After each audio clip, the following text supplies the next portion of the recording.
What's your name? My name is Ahmed. So Ahmed, Yeah. what's your backstory? Were you born in Minnesota? No, I was born in Somalia. Kismayo. How old were you when you came to Minnesota? I was 8 years old. So did you go to high school? Yes, I went to high school. I went to high school in Minneapolis. What was the first substance or drug that you have ever used or tried? It was the first substance I ever tried was marijuana. How old were you? I was in 8th grade. How did that come about? I was curious and I just wanted to try it. I just wanted to try it. Were you by yourself? Oh, no, I was with a friend. It was in North Minneapolis. Me and my friend were walking to basketball practice, and we found the bag of Reggie on the floor. It's amazing that Reggie, you know? And it was some young kids, so we know all the older homies smoked, so, we was trying to try it. So we came off basketball practice. We didn't know how to roll up, so we got some book papers, you know? And then we put it in there, and then we started rolling up, and then we started smoking it. And we didn't even know what the high was, so I'm always telling him, like, I'm not high. He's telling me I'm not high, but literally, we're fraud, you know? But, like, that's how I smoked my first blunt. And then from there, Yeah. did you try it again? Yes, I did. Like, that's when I got into high school, I tried it again. When I was a freshman. I would say in the middle of freshman year, I started being not addicted to it, but like Recreational? Yeah, recreational. When you tried it in high school, Yeah. how did that come about? Just being a teenager, trying to experiment with things, you know. Trying to be a follower, you know. I remember my 7th grade science teacher told me weed was a gateway drug. I never believed him until a couple of days ago that came up in my head, and he was actually right. Weed is a gateway drug. Why do you think weed is a gateway drug? Because it leads you to more things, like, you know, the high's not enough. You try and chase a different high. And then basically what I'll say is peer pressure and other people, you see other people doing other drugs and then you want to try it. So, you know, just the high wasn't enough for me. That's what I'll say. And then from that point on, what did you try afterwards? Graduated high school. After that, I became addicted to benzodiazepines. It's called Xanax. Benzos.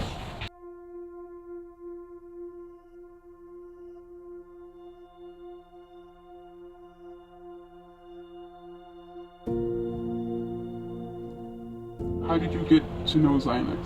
Xanax, it was a street drug that came out in 2015 when I graduated high school, and everybody was on it. And like I said, you know, I was just a follower, you know. How did you try it the first time? Actually, it's a funny story. I stole it from my older brother's under his pillow, and I tried it, and I ended up fighting him like an hour later because he found out I stole his pills, but I didn't know what they were, but I didn't even know they were Xanax myself. Well, I thought they were some regular pills, so I just took them, and I wouldn't know. I was hallucinating, I was acting idiotic, you know. Did you think you did it because your older brother was on it and you wanted to? Yes. I just want to try it. I just want to see what the pills under his pillow was. And that's the first time? Yes, that's the first time I ever took Xanax. And then you tried it again? Yes, I tried it again and again and again until I got addicted to it. I found the connect for it, and I started buying it by like 5, 6 of them a day. But I wasn't taking 5, 6 of them a day though. I was taking like 1.5 a day, you know. How were you funding it? Hustling, sometimes robbing people, sometimes finessing your family, asking for people for money, you know. Just trying to get away to get high. And you were on that for how long? I was on it for like 2 years. What made you stop it? I didn't like the person I was becoming. Explain that. I was basically, I Alright, so I started taking Xans and I started losing myself, you know, like I started joining gangs, you know. I was robbing people, shooting at people. If I see you on the street right now, I would probably rob you for your camera if I was off Xan, you know. So, you know, just I just didn't like the person I was becoming, and before it got too late, I stopped taking it, and plus, I got a health problem with Xanax, so I had to stop it. Either I was going to die or something, you know? Because I got sold some fake Xanax, they turned into rocks and they were sitting on top of my, on the bottom of my stomach. From that point on, did you try something else? Yeah, I moved on to Percocets. First, I started taking real Percocets, you know.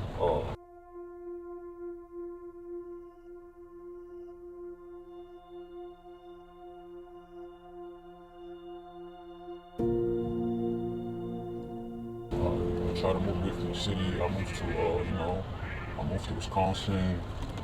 And, you know, I was doing real Percocets for like 2-3 years, you know. I was working, I had my shit together and shit. And then, you know, I came back home and started trying fentanyl Percocets. It's just at first, I didn't know how you do it, because I remember when I first did it, I snorted it, but one of my friends told me stop snorting them, you could overdose yourself, you know? I didn't even know that. And then I stopped for a little while, and then I didn't know they had withdrawals, so the withdrawals started kicking my ass, you know? And then I started getting some more, and it went from like 2-3 a day to 5 a day, and then it went from 5 a day to smoking like 6-7 a day, you know? And from 6-7 a day, it went to smoking 10 a day. On a good day, I would do like 15 of them, smoke 15 of them. Is this fentanyl? Yes. The fentanyls Yeah.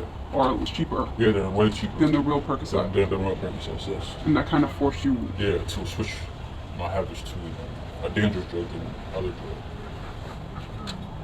And at first, I told myself I would, when I go back home, I would never do that, you know. And then when I came back home, like I noticed myself, I'm losing myself, you know. So I started seeing losing myself. Like my mom started to notice a change about me, you know. My family was starting to they're seeing different phases of me.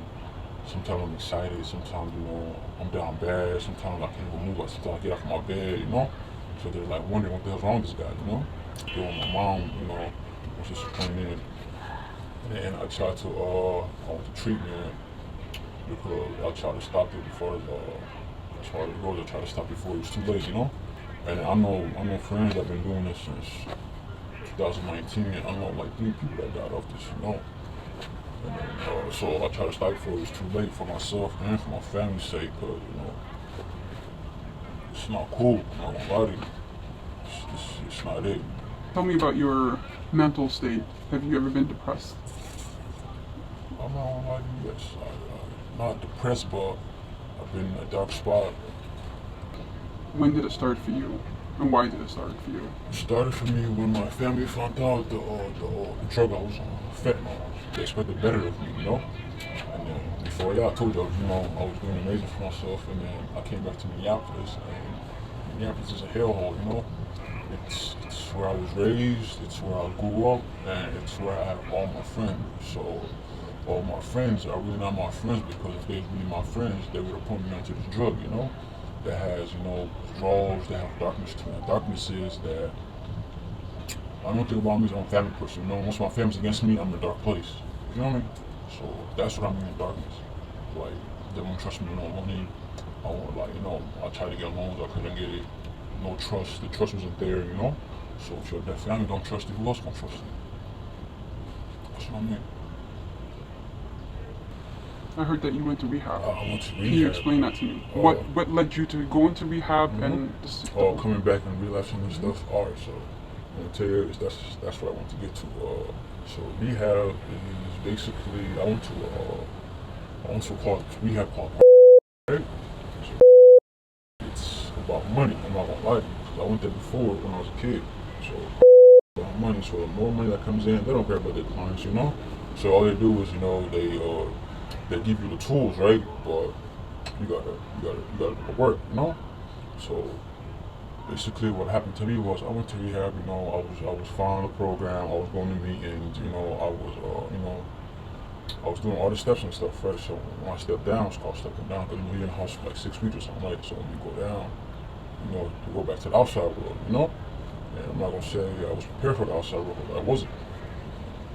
Because you know, all my friends is doing this, you know, and I have time on my hands. I have no job. I'm starting to get, you know, I'm starting to get some money in, you know, it's a lot of stuff I'm going through and I don't know how to deal with it. So it's called triggers, you know. So for me, one thing that was a trigger for me was money. So once I get money, like my inner habit comes out of me, you know, like, oh shit, I got a little money today, I'm up, you know, I'll be like, 3 perks today, you know, that ain't gonna hurt me, you know. So I go buy like 3 perks today, you know, I'll do it again. I'll tell myself I'm not gonna do that till I ain't gonna do this for like another month, you know. I'm not noticing that I'm going back to my old ways though, you feel me? And then, so basically treatment, wallahi, is just, if you're not in there for like more than 2-3 months, the 30 days to 6 weeks treatment is you know, is bullshit, you know? Basically.